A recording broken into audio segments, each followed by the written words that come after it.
ভুলটা কার? আমার। ভুলটা সংশোধন করতে হবে কাকে? অবশ্যই আমাকে। তা আমি যে কাজটা ভুল করলাম সেটা কাকে বলতে হবে? আমাকে তো।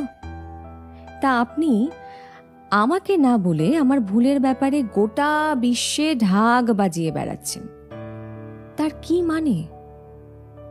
আপনি যদি আমার ভুলটা সংশোধন করার জন্য আমাকে বলেন বা আমাকে হেল্প করার জন্য বলে থাকেন, তাহলে তাকে বলে কনস্ট্রাকটিভ ফিডব্যাক, মানে গঠনমূলক মতামত।